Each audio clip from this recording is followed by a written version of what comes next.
Welcome to my YouTube channel. વિદ્યાર્થી મિત્રો, આજે આપણે ધોરણ 9 જે પ્રથમ પરીક્ષાની અસાઇનમેન્ટ આવી છે વિકાસનો, એનો વિભાગ સી પ્રકરણ નંબર 6 એનો દાખલા નંબર 5 જોઈશું. 1 થી 4 દાખલા છે, આનાથી પહેલાના વિડીયોમાં આપણે જોઈ ગયા છે. ચલો, શું કીધું છે? નીચેની આકૃતિમાં રેખા એલ અને એમ શું છે? સમાંતર.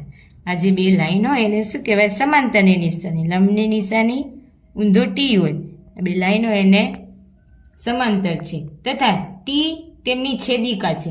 આ એલ અને એમ સમાંતર છે, આ ટી રેખા છે શું છે? એમની છેદિકા છે. તો આપણે આપેલું છે એક્સ પી બી કેટલું છે? 75 છે. હવે જો એક્સ પી બી કેટલું છે? 75. તો તમારે શોધવાનું છે પી ક્યુ ડી, સી ક્યુ વાય અને એ પી ક્યુ શોધવાનું છે. તો ચલો પહેલા આપણે શોધીએ એ પી ક્યુ. ખૂણો એ પી ક્યુ બરાબર. ખૂણો કયો થશે? આ એ પી ને ક્યુ, આ ખૂણો થયો ખૂણો એ પી ક્યુ. અને ખૂણો એક્સ પી બી, એક્સ પી બી બંને સરખા કેમ છે? કેમ? જો અભિકોણ બને છે, ચોકડી બને છે ને આમ ને આમ, તો આ અભિકોણ થયા. એટલે અભિકોણ હોવાથી આપણે ખબર છે અભિકોણના માપ કેવા હોય? સરખા હોય. હવે એ પી ક્યુ બરાબર એક્સ પી બી કેટલું છે? 75. તો મળી ગયો એક ખૂણો. કેટલો આવ્યો? આ 75. હવે બીજો કીધો છે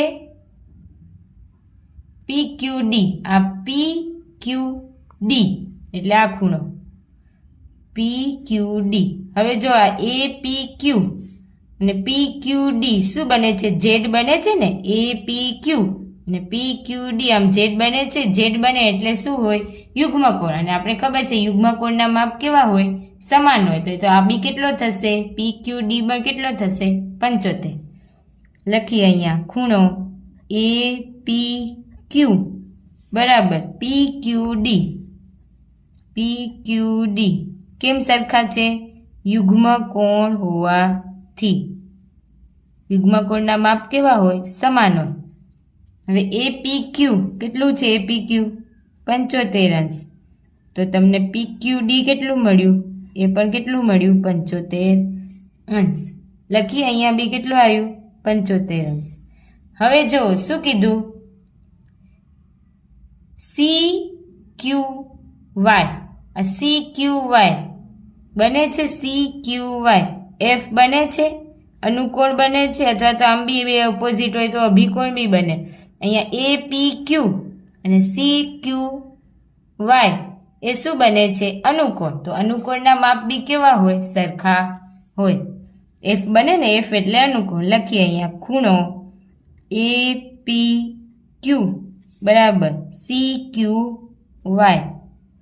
સી ક્યુ વાય કેમ સરખા? અનુકોણ હોવાથી. અભિકોણ, યુગ્મકોણ અને અનુકોણ એ ત્રણના માપ કેવા હોય? સરખા હોય. એક ફક્ત અંતઃકોણ હોય તો એનો સરવાળો 180 થતો હોય. હવે લખી એ પી ક્યુ કેટલું છે? 75. તો તમને સી ક્યુ વાય બી કેટલું મળ્યું? 75. મળી ગયા 3 એ 3. એ પી ક્યુ પછી સી ક્યુ વાય અને પી ક્યુ ડી. આવી રીતે આ ખૂણો. જો તમને ખબર હોય ક્યાં અંતઃકોણ બને, ક્યાં અભિકોણ બને, ક્યાં યુગ્મકોણ, તો આ ચેપ્ટર સાવ સહેલું છે. ચલો હવે જોઈએ દાખલા નંબર 6. શું કીધું છે? નીચે આપેલ આકૃતિમાં, આકૃતિ છે જે એમાં જો એ બી સમાંતર સીડી. આ એ બી ને સમાંતર શું છે? સીડી રેખા છે. તો એ પી ક્યુ, આ જે એ પી ક્યુ છે એ કેટલું છે? 50. એ પી ક્યુ કેટલું છે? 50. પી આર ડી કેટલું છે? 127 છે. તો આપણે આ એક્સ અને આ વાય શોધવાનું છે. કયું શોધવાનું છે? એક્સ અને વાય. ચલો તો પહેલા તો જોઈએ એ પી ક્યુ. આ એ પી ક્યુ અને પી ક્યુ આર અથવા તો એ પી ક્યુ અને પી ક્યુ આર કેવા છે? યુગ્મકોણ છે.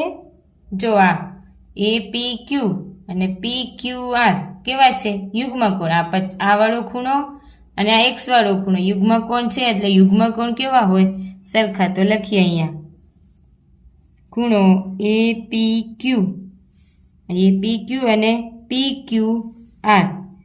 PQR આપણે ખબર છે APQ અને PQR શું છે x છે.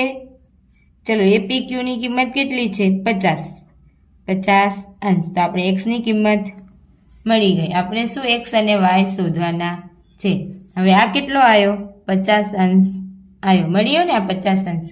q છે તમારે શું છે x છે. હવે જો આ એક z લીધો, હવે આખો લઈ શકીએ આ APR અને PRD. આટલો z લીધો, આખો આવી રીતે z લઈએ APR અને PRD. એ બી શું બને યુગ્મ કોણ એટલે 50 y બરાબર PRD કેટલું બને 127. તો લખીએ અહીંયા ખૂણો APR બરાબર PRD. ખૂણો PRD કેમ યુગ્મ કોણ અથવા તો અંતર યુગ્મ કોણ હોવાથી એમના માપ કેવા હોય સરખા. હવે જો આ APR છે એ બે ખૂણાથી બને છે કયા 50 y અને PRD ની કિંમત કેટલી છે 127 અંશ.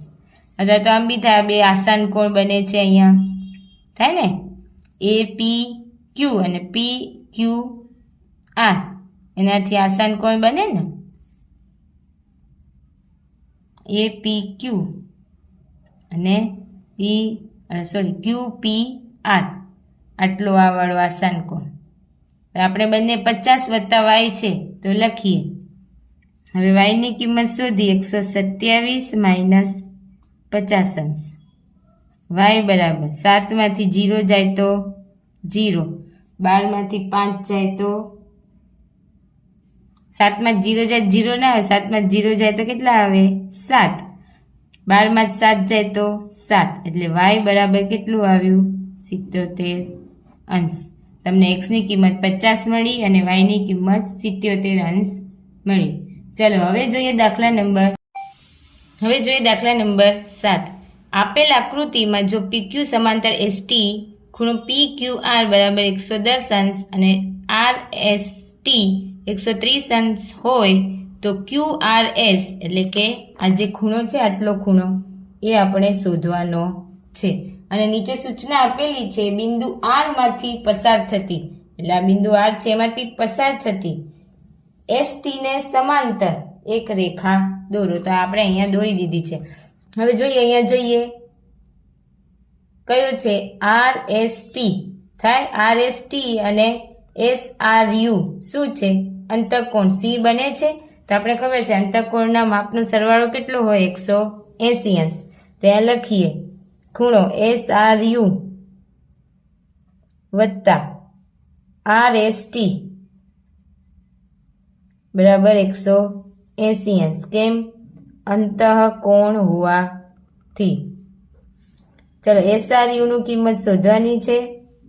RST કેટલું છે 130 અંશ બરાબર 180 અંશ. ચલો SRU 180 માઇનસ 130 એટલે 8 માં 3 જાય તો 5 એટલે SRU તમારી જોડે કેટલું આવ્યું 50 અંશ. કેટલું છે SRU કેટલું આવ્યું 50 અંશ. એટલે આટલું લખી દઈએ આપણે કેટલું આવ્યું 50 અંશ થયું. ચલો હવે જોઈએ PQR અને QRU એટલે આખો ખૂણો. આ કયો આખો ખૂણો થયો ને. PQR અને QRU બને છે Z બને છે તો યુગ્મ કોણ છે અને યુગ્મ કોણના માપ કેવા હોય સમાન હોય. તો લખીએ PQR બરાબર QRU ખૂણો QRU કેમ યુગ્મ કોણ હોવાથી. ચલો લખીએ તો QRU આખાનું માપ કેટલું આવશે PQR નું કેટલું છે 110 અંશ. તો અહીંયા કરીએ 110 અંશ થયું. હવે આપણે આખું મળી ગયું. આખું કેટલાનું છે 110 નું આખો ખૂણો. આટલો 50નો મળી ગયો, આમાંથી આ બાદ થાય તો મળી જાય આ. ચલો તો હવે આપણે ખબર છે રેખા કઈ છે, જો એક છેદિકા છે તો લખીએ અહીંયા QRS, કયો આ QRS અને SRU શું છે, આસાન કોણ બને છે ને QRS અને SRU, એટલે આસાન કોણ કોનાથી બને છે, કયો ખૂણો બને છે આખો QRU બને છે, QRS અને SRU થી આસાન કોણ QRU બને છે. લખીએ ખૂણો QRS વત્તા ખૂણો SRU, આનાથી આખો ખૂણો QRU બને છે, ખૂણો QRU. QRS ની કિંમત તો શોધવાની છે, SRU કેટલું આવ્યું 50 અને QRU કેટલું હતું 110 અંશ. ચલો હવે QRS બરાબર 110 માઇનસ 50 અંશ તો કેટલા આવશે 60 આવે, એટલે QRS બરાબર કેટલા મળશે તમને 60 અંશ મળે. ચલો હવે જોઈએ દાખલા નંબર 8. શું કીધું છે દાખલા નંબર 8માં,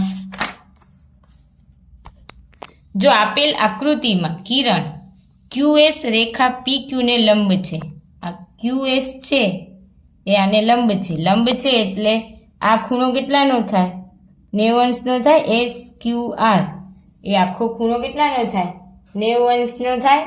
અને તમને કીધું છે A/B બરાબર 7/11 છે, કેટલું છે 7/11, A/B કેટલું કીધું છે 7/11 કીધું છે. ચલો તો હવે શું શોધવાનું કીધું છે તમને, C શોધો અને વિપરીત કોણ ઓફ TQR, Q શોધી અને વિપરીત કોણ ઓફ TQR શોધવાનું છે. ચલો તો શોધીએ.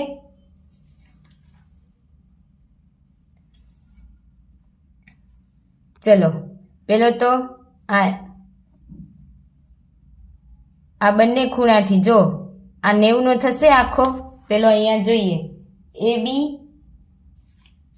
શું કરીએ આયરો PQS અને SQR શું બને છે, રેખિક જોડના ખૂણા બને ને રેખિક જોડના ખૂણા. તો લખીએ અહીંયા ખૂણો PQS પ્લસ SQR બરાબર 180 અંશ થાય.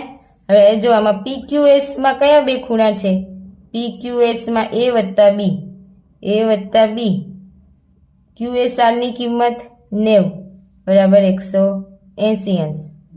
હવે AB વત્તા આ 180 અંશ માઇનસ 90, એટલે આપણે ખબર છે A પ્લસ B બરાબર કેટલું થશે 90 અંશ. તો તમને અહીંયા કીધું છે AB આટલું છે તો ધારીએ A એટલે 7x અને B એટલે 11x બરાબર 90 અંશ થાય, 18x બરાબર 90 અંશ, x બરાબર 90/18, તો 18ના ઘડિયામાં 90 ક્યારે આવે તો 18×5 90, તો x ની કિંમત કેટલી આવી 5 આવે. હવે અહીંયા મૂકીએ 7x, એ શું હતું 7x, તો એની કિંમત 7×5 7×5 35, એ શું મળ્યું 35 અંશ. બી ની કિંમત કેટલી છે 11x, 11×5 એટલે બી કેટલો મળ્યો તમને 55.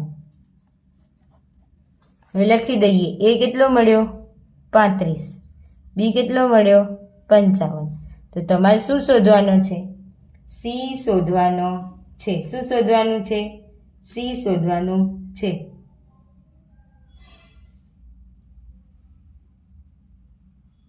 ચલો સી શોધવો છે. હવે જો આ બી અને સી શું બને છે રેખિક જોડનો ખૂણા બને છે. આટલો આ લો અને આ લો તો આ રેખિક જોડનો ખૂણો બને છે આપણે ખબર છે બી વત્તા સી બરાબર 180 અંશ. કેમ રેખિક જોડના ખૂણા. ચલો કરીએ. બી કેટલાનો છે? 55.